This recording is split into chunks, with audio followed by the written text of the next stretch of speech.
afternoon, sports fans from all around the globe. I am your host, Jeff Dawson, East Coast Sports Investors, and this is your midday market report for Wednesday, July 6, 2022. Our weekly trip across the border. We're going to talk some CFL. We're going to see how Mr. Andrew McInnis did last week, if he survived the 4th of July and Canada Day. I see that he did. And first and foremost, if you don't know, it's this young man's birthday today. So everyone on social media, make sure you reach out and give him a happy birthday, as he is 20-something, and I'll just leave it there, as us old folks here that have past the midway point of life on the back nine, as I like to say. But if I knew what he knows now and I was at his age, Lord, look out. But without further ado, let's bring him in, the one and only Mr. Andrew McInnis. Thank you very much, Jeff. It's great to be here with you. It's always a pleasure to be here. Marty Lowe, what is up? Alabama, Crimson Tide, Roll Tide. I think you guys got about 2 months till I think you got a cupcake, and then you play Texas, and then you got another cupcake. So 3-0 to start the year, Marty. But we'll talk about the SEC when it gets there. First and foremost, happy birthday. Thank you.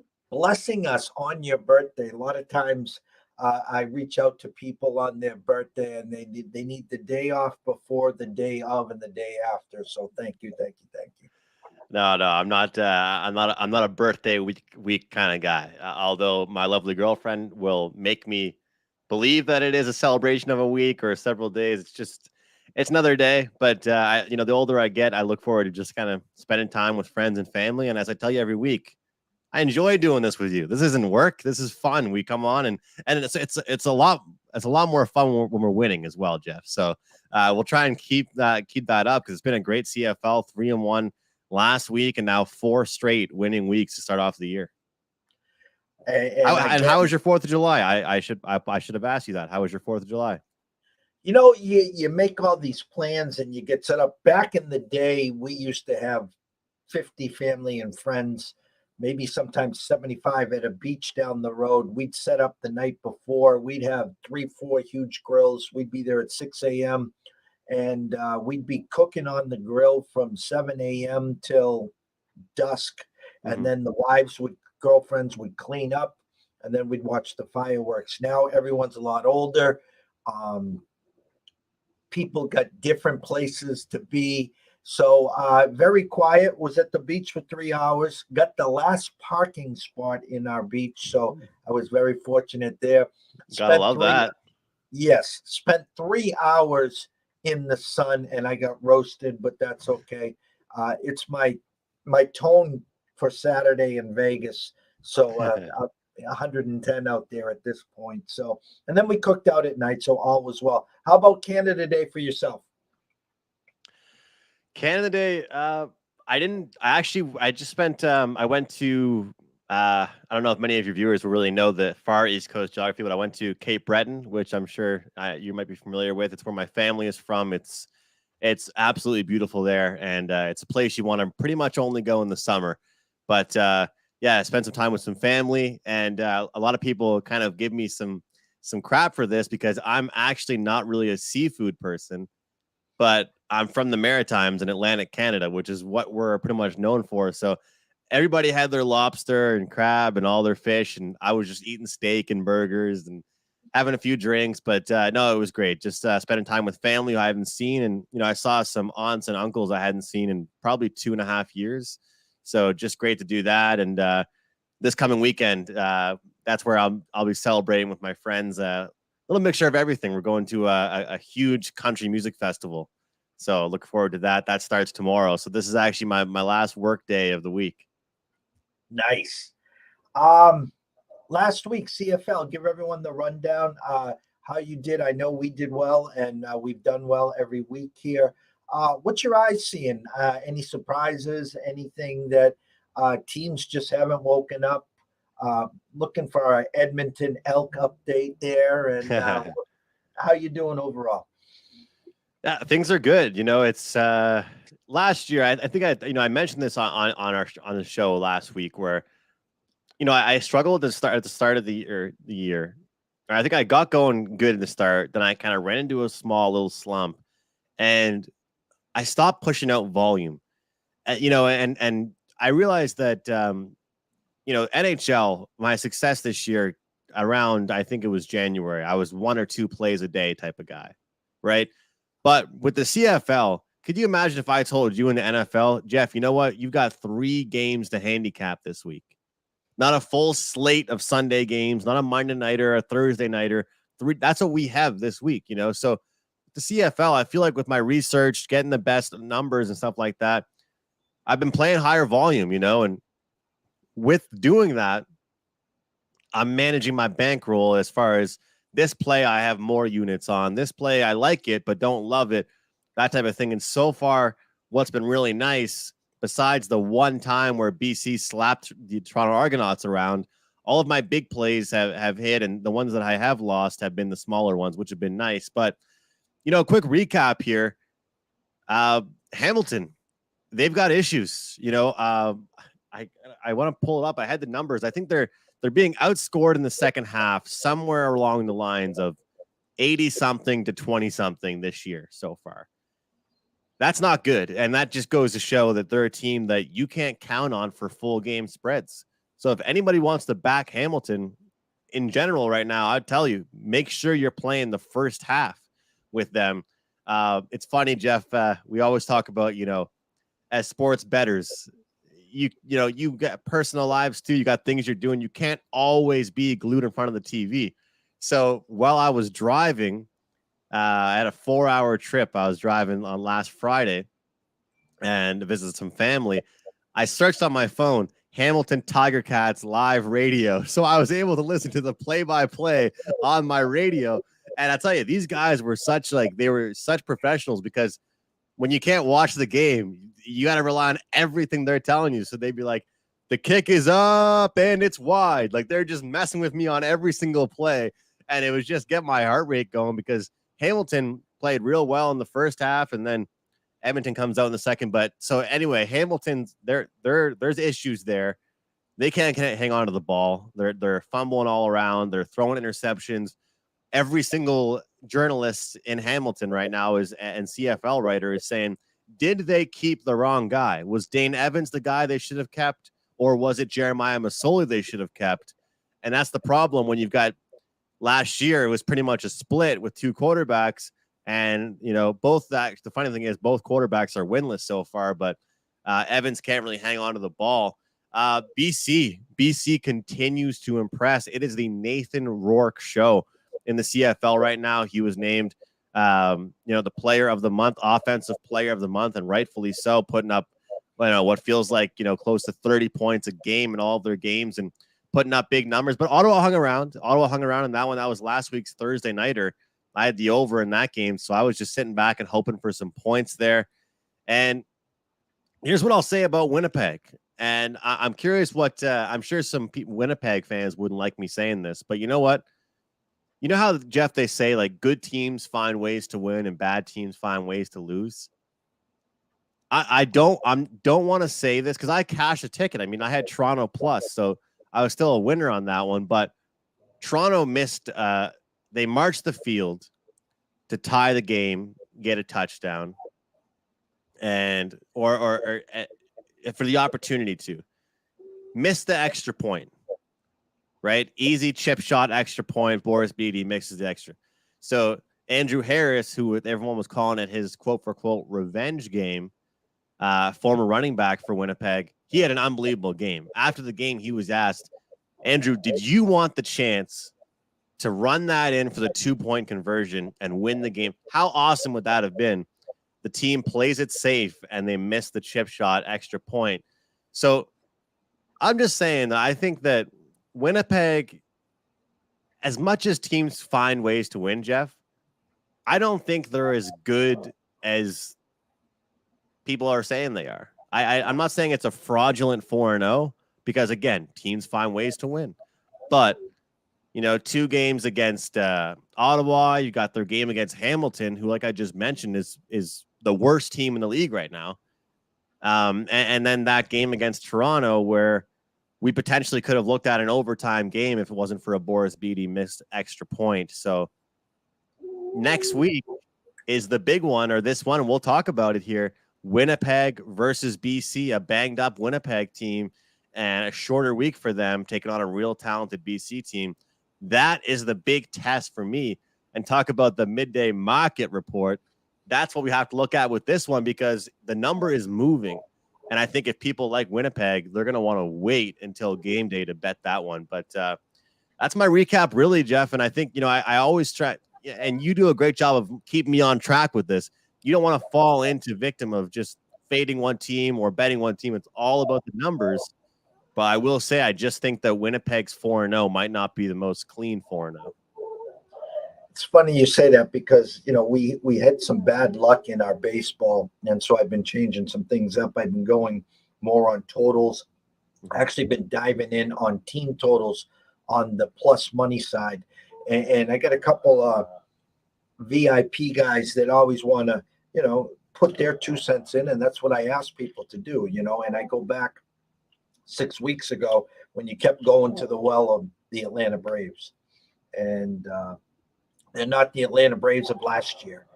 Jeff, they're not that good. And then they rattle out 14 in a row, and now they're 2 games back in the Mets. Now the Mets got their hired guns back. Max is back. DeGrom will be back in a week or 2. Talked about on our show the Phillies. When is Joe going? Well, Joe leaves the building, and then they rattle off 13, 14 in a row. Yeah. So as I try to explain to the ECSI family and to anyone that wants to listen, when you start Xing teams off the board, you're shortening your menu. You're doing exactly what the books and the casinos want, because you end up, your eyes start to go then more public, more degens. Yeah. Hey, the Yankees are going to win today. The Yankees are not going to lose 2 in a row. The Dodgers are going to win. Well, if you bet $100 every game on the Dodgers right now, I think you're about even. You might be up 1 or 2 units. No one thought the Yankees were going to lose last night. Of course, Taillon coming back to Pittsburgh, they lose. Well, Dave Sharapan and Behow are going to be doing the game today. There's no way the Yankees going to lose 2 in a row. Yeah. You know what I'm saying? So, load up the Brinks truck today. Everyone's going to be on the Yankees. So I like what you're saying, because, for us, you have to peel back every layer. You can't just say, hey, these guys have been bad for me. These guys have been bad. These guys have been bad. And next thing you know, like you said, you have a 3-game menu this week. And if the Winnipeg Blue Bombers have been your nemesis, and we talk about the Edmonton Elks every week, well, Jesus, here they are again at home, 3.5-point dogs. Well, of course, Calgary's going to post they're going to put up 40 on them, right? No. Mm-hmm. So, again, you got to keep doing your due diligence. That's my sermon there. And that's the thing. Like, so after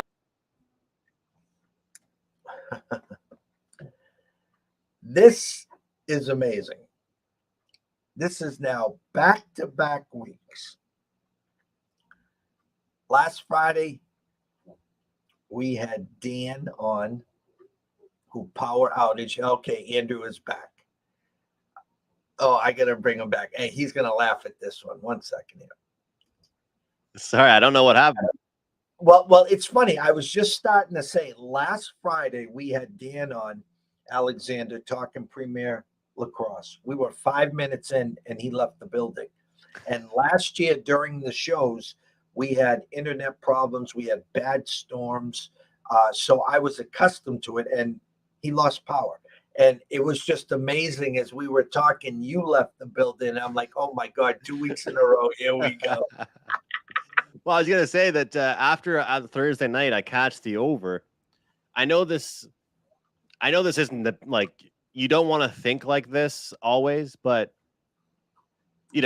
so for the next 3 games, Jeff, of the week after cashing my over, so 1-0 to start the week, I played all 3 dogs. And what are the public like? Overs and favorites, mm-hmm. right? And it's all about getting that best number and getting the number early and such. But, Montreal, I don't even have regrets with that one, because you know what? it was the cliche handicapper thing where you back the team that lost the first leg of the home and home, take them at home, and I get that, but Montreal, that 2-game set, it turned out to be just all about turnovers.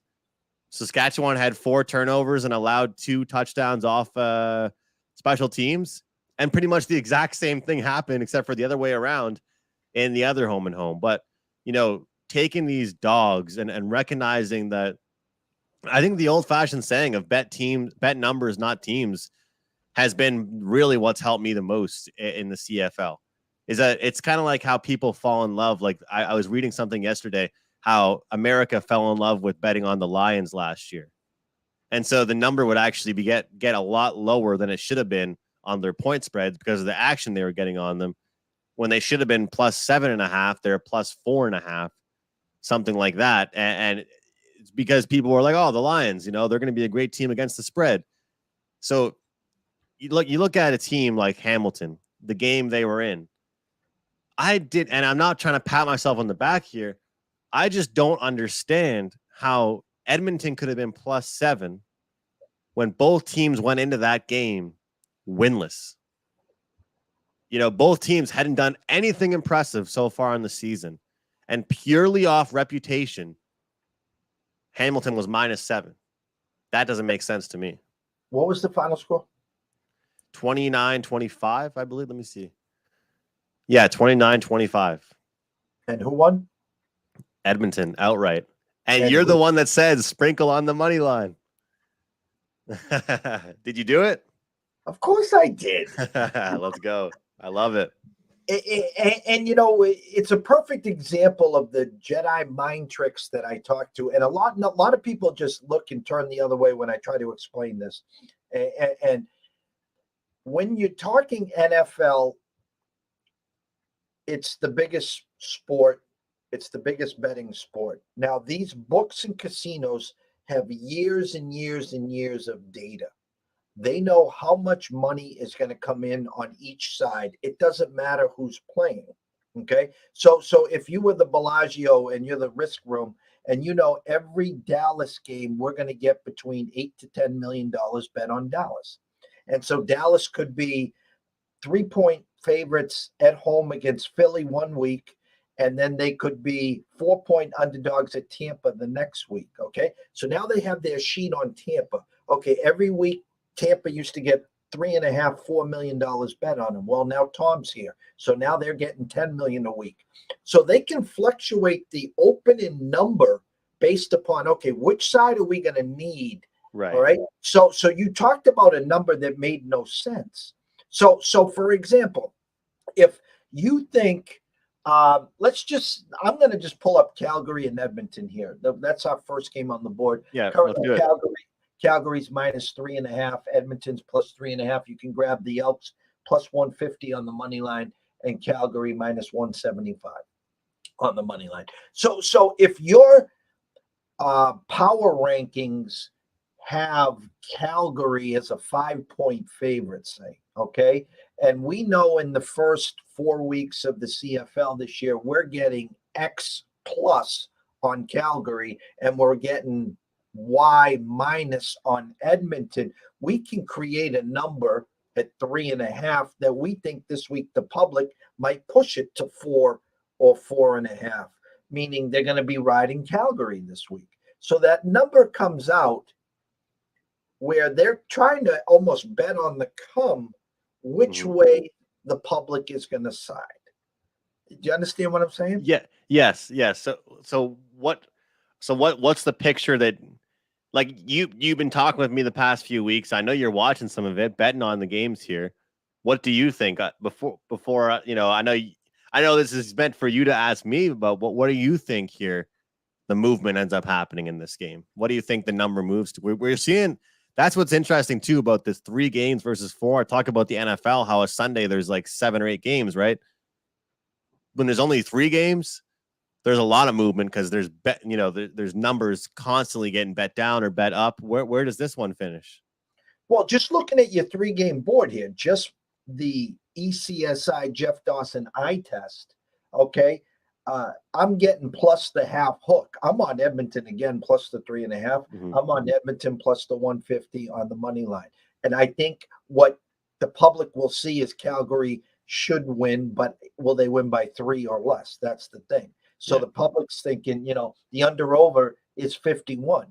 Okay. So initially it's 27-24. Is it 27-23? Does it go under and land on 50 and Calgary covers? Or does it go 27-24, land on the number, and anyone that had Edmonton plus the hook cover?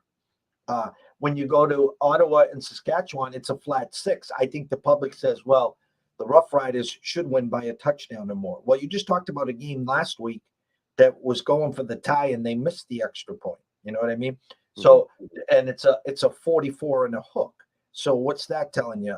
Quick math, 24, 27, you're in that 26, not even 25, 20, you're in that weird number there. And then the last one you talked about, Winnipeg and BC, it's a flat 3 and a 48.5, so is that your,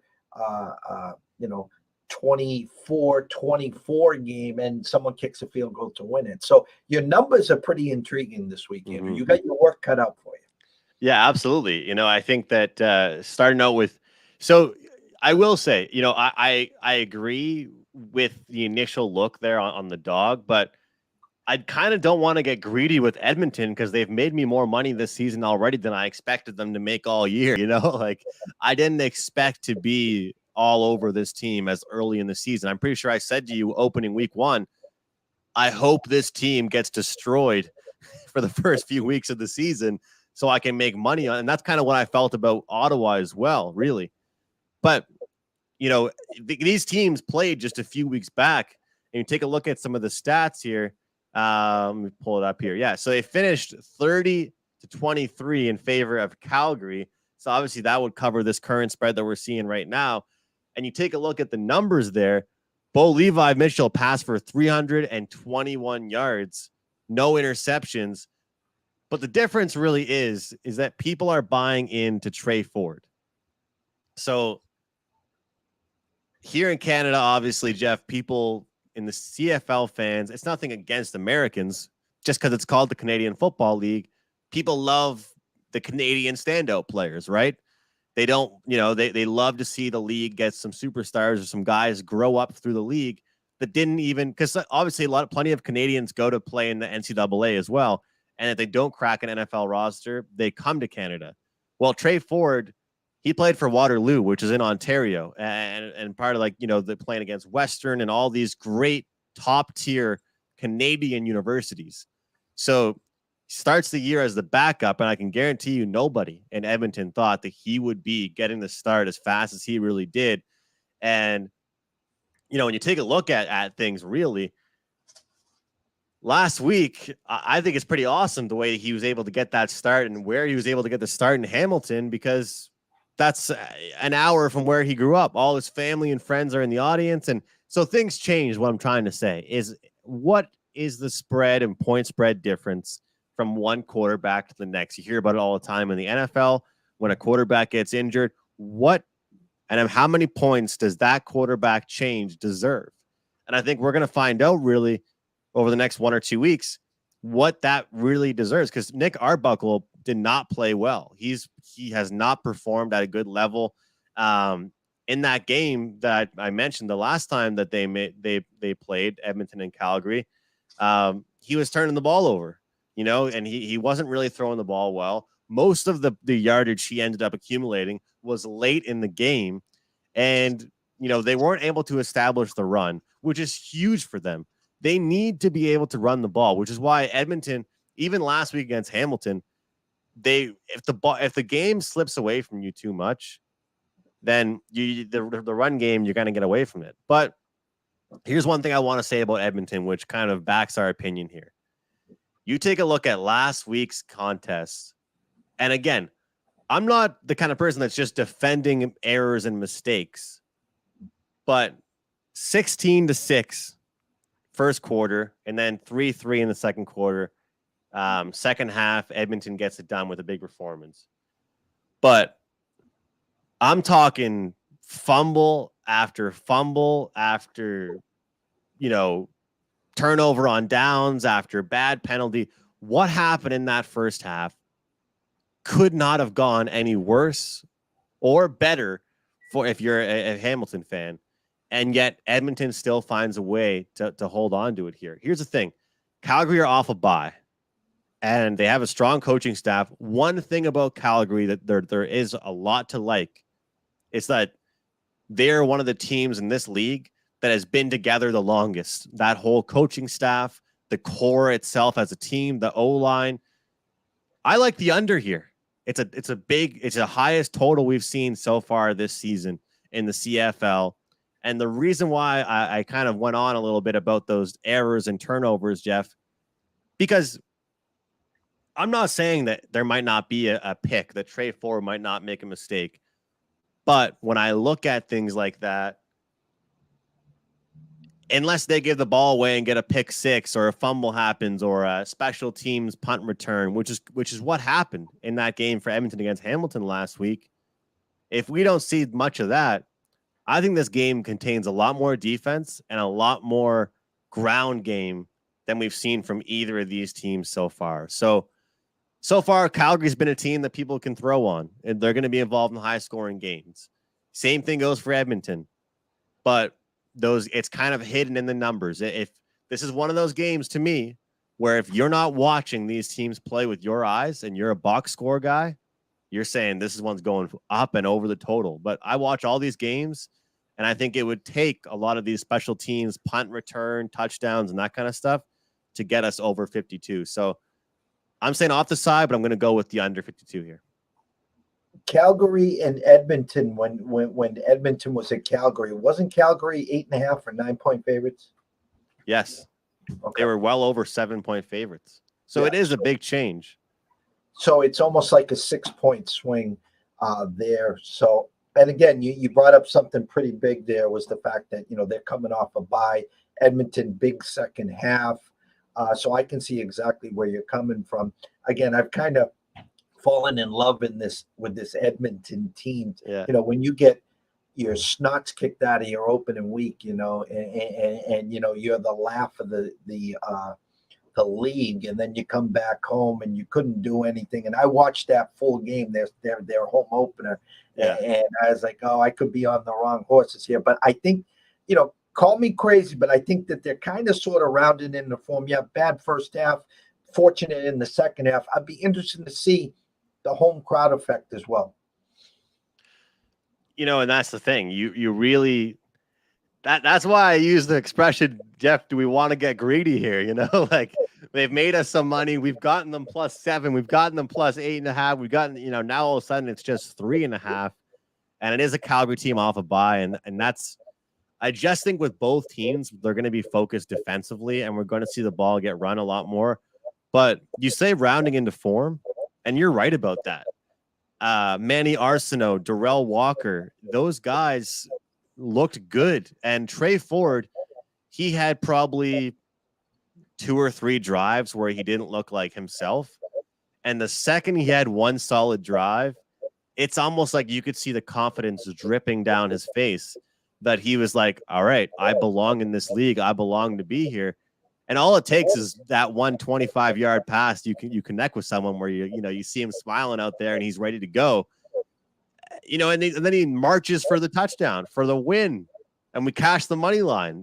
So not only did they cover that one, they won the game outright. But I don't think it's the best spot in the world for them, albeit they are at home. I'm going to stick with the under 52. And I think that will go down, so I recommend people bet that now. Friday, July 8th, 9:30 p.m., Ottawa Red Blacks at Saskatchewan Rough Riders, an opening number of -6 now, -110, under over a 44 and a hook. Rough Riders only 6-point favorites, yet -245 on the money line. Ottawa +205 on the money line. So this one was 7.5 at one point. That didn't last long. Then 7, which is where I got it. That was last night. late afternoon, nighttime. You wake up today, most shops are just about to turn to 6, and now it's the flat 6 there. Brett Lowther, he's the kicker for Saskatchewan, and shameless plug here. I actually did an interview with him. You can check it out on the Mayflower YouTube channel. He scores the most points for that team. For a team that puts up a decent amount of points, he is one of the most consistent kickers across the CFL. He leads the CFL in field goal points.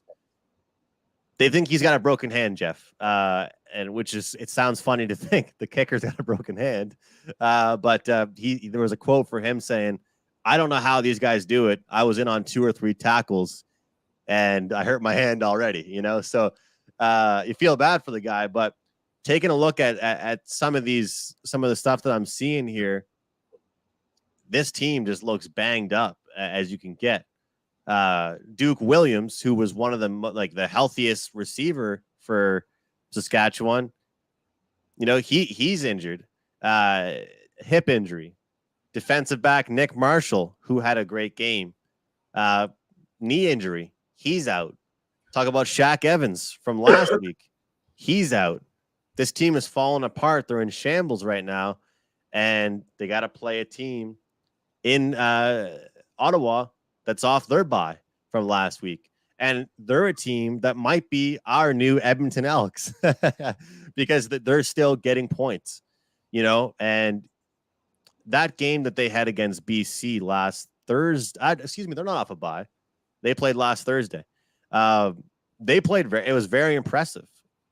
They were able to stay in the game and adapt with the pace that BC threw at them, which that was my biggest question was, will they, because oftentimes in hockey, I say the best team is the team that dictates the tempo of the game. Sometimes in basketball too.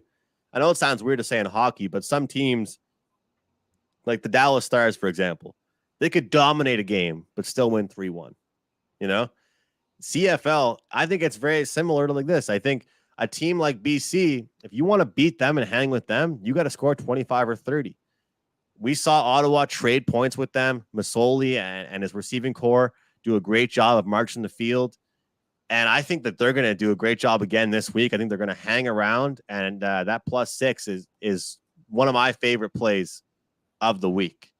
That will be, if we're doing a best bet on our show today, that will be my best bet. Ottawa plus the number to hang around and get the job done. Because I feel like they're looking for their first win, but it's kind of like what I said about Winnipeg. I wasn't as high on Ottawa at the start as many CFL writers and journalists were. But as a point spread perspective, this week I am high on them because I don't think that, 2 field goals we're getting, I don't think that makes sense to me against a team that's just so banged up, a team that is actually known for winning low scoring games. Oh yeah. And a team that's known for winning by, a guy that makes 57-yard field goals look like 37-yarders, and he won't even be on the field this week. So give me the Ottawa Red Blacks on the road. Before we go to the last game, we talked a few minutes ago earlier about numbers and knowing which way the market goes. So a banged up Rough Rider team, they still opened up at 7.5, assuming that most people would know that these guys are it didn't open at 5.5 and go to 7.5. Mm-hmm. It went the other way. 7.5 now down to 6. Now maybe it lands on 7 in the middle, so everyone's happy. I don't know. But does that at all alarm you? I mean, you said they were winless. Now they're going on the road against a team that's pretty banged up, a low total of 44 and a hook. Would you have felt more confident at this opening at 5.5 and you got it at 6 versus at a 7.5 now down to 6? No, I feel good. I feel like it's what I thought would happen. I'm disappointed with the fact that I couldn't be on your show giving out a 7. I think Saskatchewan wins this one by a field goal. That's what I think is going to happen. And I think that whether Lowther ends up in, or I don't think he's going to be, their backup gets the job done. It's a tough place to play. It's a tough matchup, but I think that the key here will be hanging around. And even though I kind of just went on about how BC puts up points, and if you take a look at the let me scroll back here because I'd rather have the right information than just pop it on the fly to you. Taking a look at the first 2 weeks of the season here, Ottawa, Winnipeg. Winnipeg puts up 19. Ottawa loses that one by 2 points. Week 2, Ottawa, Winnipeg. Winnipeg puts up 19 points again, and they lose by 5. So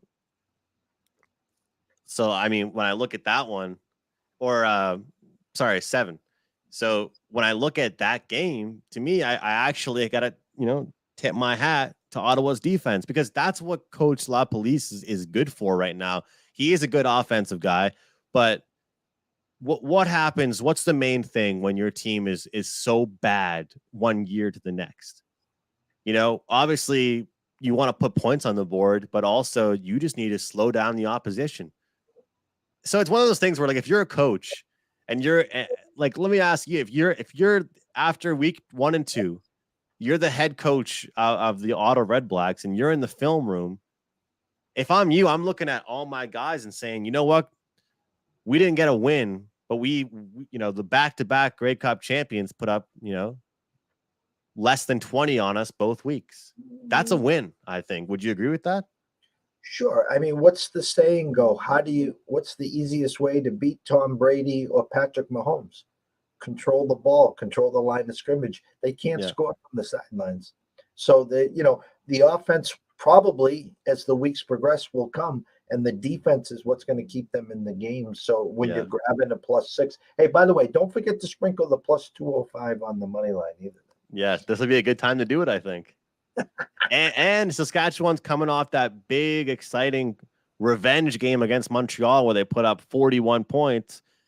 And keep in mind, for everybody, like I said, you're probably going to think I'm someone that just thinks turnovers don't matter. Teams can create turnovers by habit for sure, but no joke, 3 or 4 of those touchdowns that they scored, or 2 or 3, were either by special teams or by pick sixes.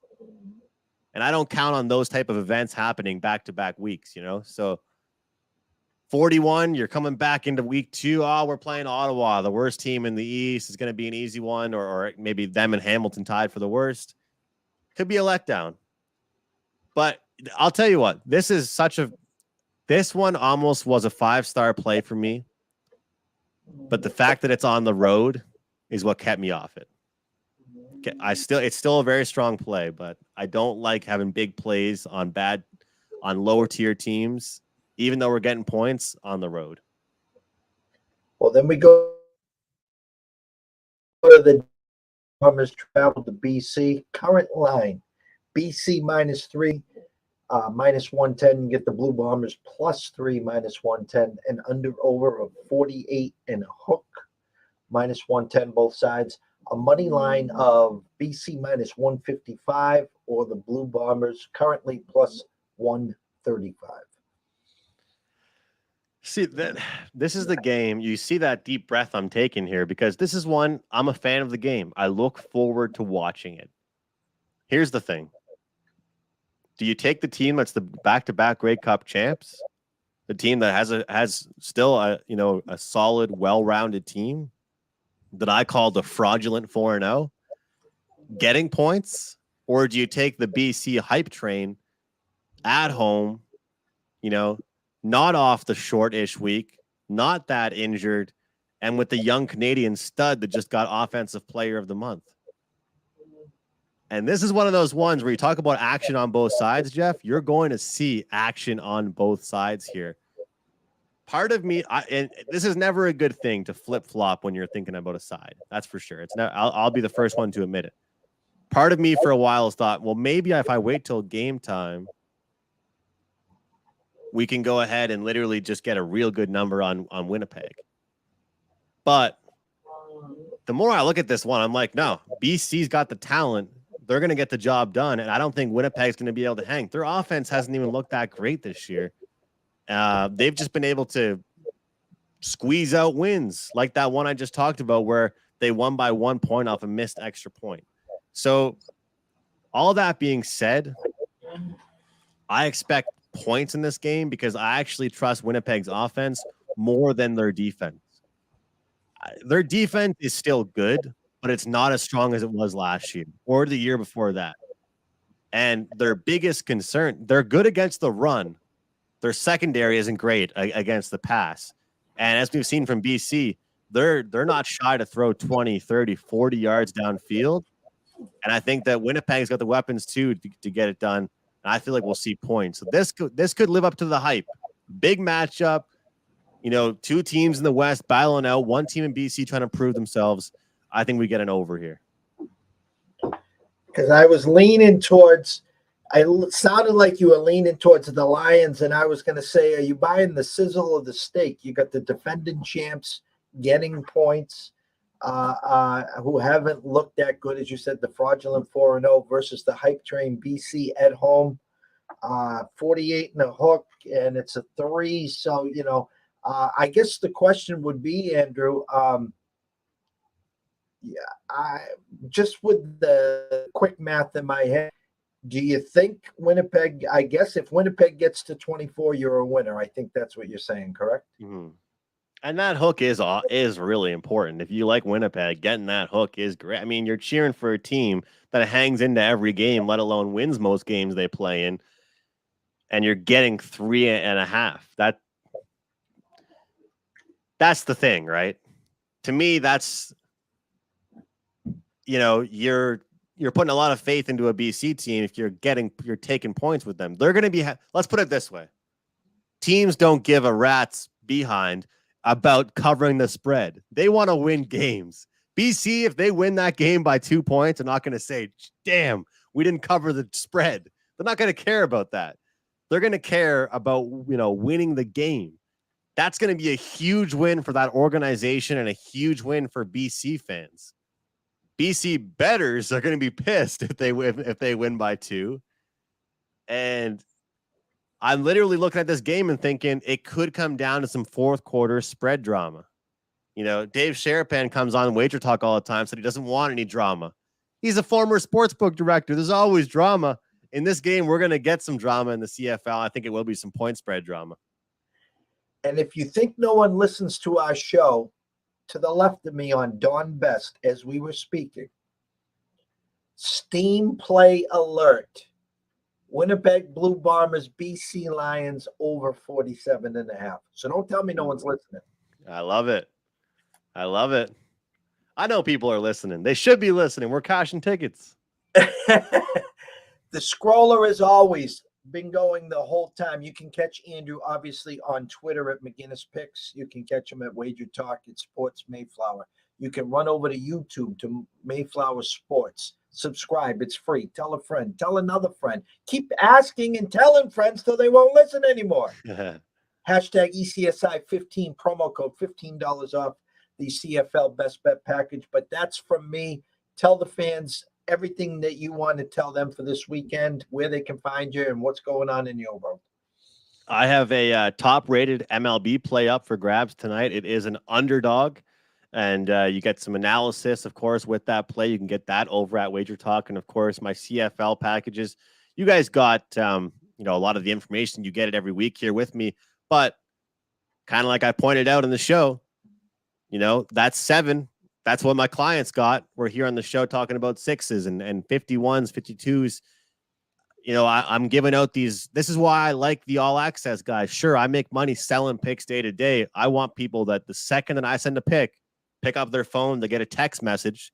You can sign up at Wager Talk to get the text message, and you get the pick right away. You lock it in, get the same number that I get. So check us out at Mayflower. We're dropping. We actually have another interview coming out next week. We're interviewing an owner of a soccer team in the Canadian Premier League, which is going to be super exciting. It's a 4-year-old team, and he's going to tell us all about the growth of owning an actual sports professional team and all that good stuff. So we're keeping busy, but also trying to celebrate and have some fun. So I appreciate all the time, and let's cash some more tickets. I'm excited, and I love, you know, when you reply back to my messages or I message you and we cash some tickets. It makes me, a lot more excited for these Wednesday shows when we keep winning. It's been a great start, and it's only going to get better. And of course, we can't thank you enough. Spending a 46 minutes and plus on your birthday. Happy birthday from the ECSI family, of course. And looking forward to many, many weeks. And we're not too far away from some World Junior Hockey. No, I'm seeing some futures already out there for them. And real quick, I'll say this because for the viewers, FanDuel has this up right now, and it's at. Let me check the current price. You didn't ask me for this, but I hope you don't mind. I'm giving this out right now. You take a look at some of these picks you can get for the NHL draft. You can take who will be number 1, 2, and 3 at -130. You can get Shane Wright number 1, Slavkovsky number 2, and Cooley at number 3. That's the order I think it will go in. Those have been the projections for months and months and months. We got some, sharp money that came in on Slavkovsky to get taken by the Montreal Canadiens. I don't think he goes number 1. I think they stick with Shane Wright. You can get those 3 in order. 1, 2, 3, bing, bang, boom, -130. That's my best bet for the NHL draft. I'll have all kinds of picks tweeted out for the draft on my Twitter. There's some money to be made, especially if you're willing to lay a little bit of chalk. Money to be made there. Keep an eye on those defensemen. The NHL is changing. Teams want the next Cale Makar. A lot of defensemen are going to go early in the NHL. We can't thank you enough, sir, and we look forward to next week. I will be in Vegas on Saturday, so I will be the early guy reaching out to you, and I'll be drinking more coffee than usual at 10 a.m., but I would Safe be travels. Yes, I would be 4:35 a.m. Vegas guy I am in the morning, so I'll be fired up to have you on next Wednesday, of course, for your same time. So everyone wagering today, please remember this. If you are wagering, please do it responsibly. If you do have a problem, pick up the phone. There's an 800 number. Ask for help.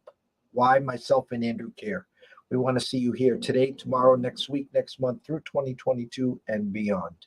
From myself, Jeff Dawson at EC Sports Invest, from the one and only Andrew McInnis at McInnis Picks and Wager Talk, we wish everyone a great day. Cash some CFL tickets. They cash all the same, guys. Ping pong, CFL, NFL, it doesn't matter. And he throw in a bonus, NHL draft. So make sure you're following this kid. Ask him a few questions.